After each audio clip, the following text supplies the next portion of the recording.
Hello students.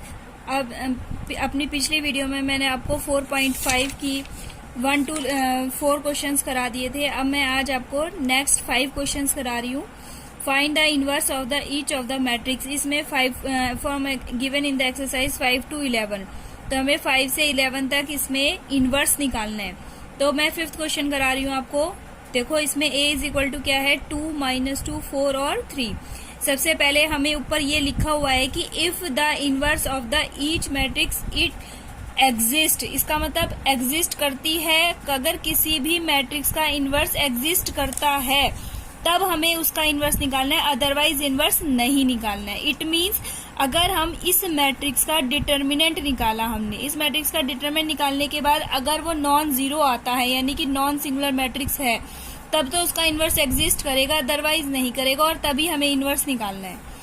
Okay, तो अब हम सबसे पहले इसका डिटरमिनेंट निकालेंगे। 2/2 का डिटरमिनेंट निकालना, 2 3 जा 6, माइनस का साइन बीच में, 4 2 जा 8, माइनस का 8 हो गया। यहाँ पे 6 + 18 यानी कि क्या हो गया, 14। 14 is not equal to 0, hence inverse of matrix is exist. तो ये जो है इनवर्स, किसी भी मैट्रिक्स का इनवर्स एग्जिस्ट कर जाएगा। तो अब इनवर्स निकालने का फॉर्मूला क्या होता है, A inverse is equal to adjoint of A upon में डिटर्मिनेंट ऑफ ए। मैंने आपको पिछली वीडियो में बताया था एडजॉइंट ऑफ ए कैसे निकालते हैं। डायरेक्ट निकालना है तो हमें जैसे इन दोनों के हम क्या कर देते हैं, इन दोनों के हम इंटरचेंज कर देते हैं। इन दोनों को इंटरचेंज कर देते हैं, 3 ऊपर कर दिया और 2 हमने नीचे कर दिया। और यहाँ पर इस वाले डायगोनल के क्या करते हैं, सिर्फ साइन चेंज करते हैं। जैसे माइनस का 2 है तो ये प्लस का 2 हो गया, 4 है तो ये क्या हो जाएगा, माइनस का 4। तो ये एडजॉइंट ऑफ ए निकल गया इसका मैट्रिक्स का। अब ए इनवर्स क्या होता है, हमें adjoint of A divided by determinant of A यानी कि 1/14। तो ये हमारा आंसर आ गया। इस क्वेश्चन बिल्कुल सेम है, वो अपने आप कर लेना। मैं 7th क्वेश्चन करा रही हूँ इसका। देखो 7th क्वेश्चन हमें ये दिया हुआ है 1 2 3 0 2 4 0 0 5। सबसे पहले वैसे ही प्रोसीजर, सबसे पहले हम इसका डिटरमिनेंट निकालेंगे। डिटरमिनेंट निकालने के लिए आपको बताइए, पहले 1 लिया, ये वाला कॉलम, ये रो हटाई तो हमने क्या आया, 10 - 0, फिर माइनस का 2 लिया, फिर ये रो, ये कॉलम और ये रो हटाई तो 0 - 0 आ गया, फिर 3, ये कॉलम और ये रो हटाई तो 0 - 2 यानी कि 0 ही आ गया। 0 × 2 0 आ गया। तो इसको सॉल्व करा तो क्या आ गया हमारा, 10 नॉट इक्वल टू 0। इसका मतलब इसका इनवर्स भी एग्जिस्ट करता है। तो सबसे पहले हमें इसमें तो कोफैक्टर्स वैसे ही निकालने पड़ेंगे हमें। तो हमने जैसे पिछले निकाले थे A11, ये सारे हमने कोफैक्टर्स निकाल लिए। फिर उसका हमने ट्रांसपोज कर लिया, जैसे ये 10 0 0 तो इसको हमने ऐसे लिख लिया, रो में था तो कॉलम वाइज लिख लिया। इसी तरह से -10 5 0 ऐसे सेकंड कॉलम में, फिर थर्ड कॉलम में। फिर उसके बाद हमने इसका इनवर्स निकाल लिया, एडजॉइंट ऑफ ए अपॉन में डिटरमिनेंट ऑफ ए यानी कि 1/10, और ये हमने एडजॉइंट ऑफ ए लिख दिया। तो ये हमारा 7th क्वेश्चन हो गया। उसके बाद आपके 8th 9th 10th 11 ये चारों क्वेश्चन सेम है, ये अपने आप करना। उसके बाद ये 12 13 14 15 ये सारे क्वेश्चन एक जैसे हैं। 12 to 16 आपके एक जैसे क्वेश्चन है। तो इसमें मैं आपको एक 15th क्वेश्चन करा रही हूँ। 15th क्वेश्चन करा रही हूँ, सॉरी 15th क्वेश्चन करा रहे हैं। तो इसमें देखो 15th क्वेश्चन में आपका कैसे है, ये आपको क्वेश्चन दिया है, for the matrix this, for the matrix this show that a³ - 6a² + 5a + 11i is equal to 0। अगर ये आपको सबसे पहले तो इसको वेरीफाई करना है कि ये सही दे रखा है, और उसके बाद हमें क्या निकालना है, इसका a इनवर्स निकालना है। तो इस वाले क्वेश्चंस को करने का क्या मेथड है देखेंगे। सबसे पहले देखो यहाँ पर a³ दे रखा है, तो मुझे क्या निकालना पड़ेगा, a की क्यूब वैल्यू निकालनी पड़ेगी। तो पहले सबसे पहले मैंने a² निकालेंगे। a² का मीन्स a की मल्टीप्लाई a से की, तो a की मल्टीप्लाई यानी a लिख लिया, फिर दोबारा a लिख लिया हमने प्रोडक्ट में, a प्रोडक्ट a लिख लिया। मैंने अभी पीछे बताया था आपको क्या मेथड होता है इसको करने का, प्रोडक्ट करने का। पहली रो पहला कॉलम, पहली रो सेकंड कॉलम, पहली रो और थर्ड कॉलम। तो ऐसे करके इस प्रोसेस से मल्टीप्लाई एक बार बता देती हूँ फिर से।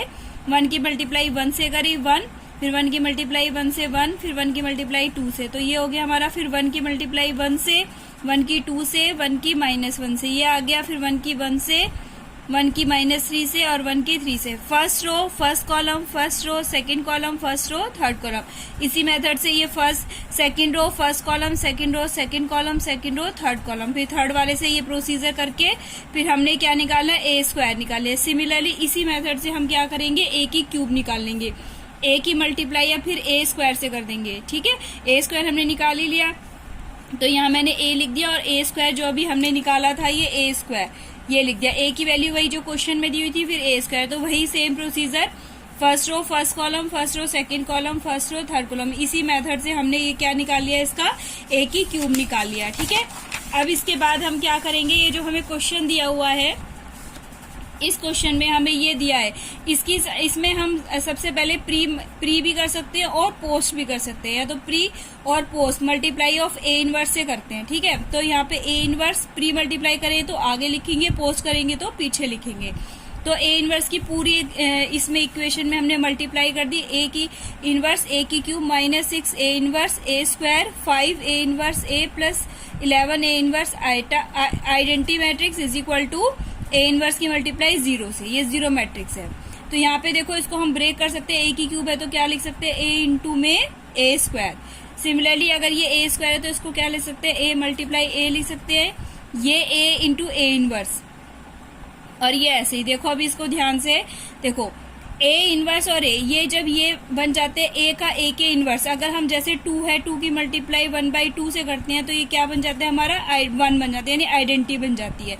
तो यहाँ पर ये ए इंटू ए इनवर्स क्या बन जाएगा, हमारा आइडेंटिटी मैट्रिक्स। तो लेकिन ये आइडेंटिटी मैट्रिक्स लिखने की जरूरत नहीं है यहाँ पर, क्योंकि यहाँ पर आई की मल्टीप्लाई आइडेंटिटी मैट्रिक्स की अगर ए स्क्वायर के साथ करेंगे तो ए स्क्वायर ही आएगा। इसी तरीके से यहाँ पे ए इनवर्स की मल्टीप्लाई ए से करेंगे तो फिर ये फिर से आइडेंटिटी मैट्रिक्स बन जाएगी, और आई की मल्टीप्लाई अगर हम ए से करेंगे तो ये ए आ जाएगा। इसी तरीके से यहाँ पे देखो, यहाँ पर आई इसलिए लिखना पड़ेगा क्योंकि ये सारी तो हमारी मैट्रिक्स है, ए स्क्वायर भी मैट्रिक्स है, ए भी मैट्रिक्स है, लेकिन 5 क्या हो जाएगी, हमारी एक स्केलर क्वांटिटी है। तो इसके साथ हमें जब हम इस मैट्रिक्स के साथ ऐड करना है तो हमें यहाँ पर कोई ना कोई मैट्रिक्स चाहिएगी। तो इस वजह से यहाँ पर हमने ए इनवर्स ए की जगह क्या लिख देंगे, यहाँ पर आइडेंटिटी मैट्रिक्स आई। अब यहाँ पे 11 A inverse is equal to, जब 0 की मल्टीप्लाई करेंगे तो 0 आ जाएगा 0। इसके बाद हमें वैल्यू किसकी चाहिए, ए इनवर्स की चाहिए। तो 11 ए इनवर्स एक जगह रखे, इक्वल टू का साइन लगे, बाकी की तीनों चीजों को हम कहाँ ले जाएंगे, राइट हैंड साइड में ले जाएंगे। तो माइनस का 6 है तो पॉजिटिव हो जाएगा, और बाकी के दो क्या हो जाएंगे, ये वाला और ये वाला आपका क्या हो जाएगा, नेगेटिव हो जाएगा। ठीक है, तो ये जो 11 इसके मल्टीप्लाई में किस में आ जाएगी, डिवाइड में आ जाएगी, और ये बाकी की वैल्यू ऐसी। अब हमने जो पीछे वैल्यूज निकाली है 1/11, देखो 6 तो एज इट इज, और ये जो है हमारा ए, हमें ये ए दिया हुआ है, क्वेश्चन में दिया हुआ है, ए की वैल्यू रख दी 5। अब मैंने बताया था आइडेंटिटी मैट्रिक्स, जिस ऑर्डर का आपकी मैट्रिक्स है उसी ऑर्डर की आइडेंटिटी मैट्रिक्स ले ली, वो लिख दिया। उसके बाद अभी हमने पीछे ए की स्क्वायर निकाला था तो हमने वो वैल्यू पुट कर दी यहाँ पर। ओके, अब यहाँ पे वैसे हमें ए की क्यूब निकालने की जरूरत तो नहीं थी, लेकिन हमने निकाल दिया, कोई बात नहीं, आपको निकालना आ जाएगा। ए स्क्वायर की वैल्यू रख दी यहाँ पे। अब इसके बाद देखो, जैसे ये 6 बाहर है तो इस 6 की मल्टीप्लाई हमें सारी पूरी मैट्रिक्स से पूरे से करनी है। तो 6 6 6 6 12 माइनस 13 12 माइनस 6 और 18, ऐसी 5 की मल्टीप्लाई कर दी। अब हम सबको इकट्ठा ऐड कर देंगे। तो देखो यहाँ पर 6 है, ये बीच में माइनस का साइन है तो ये माइनस का 5 हो जाएगा, और ये बीच में माइनस का है तो ये माइनस का 4।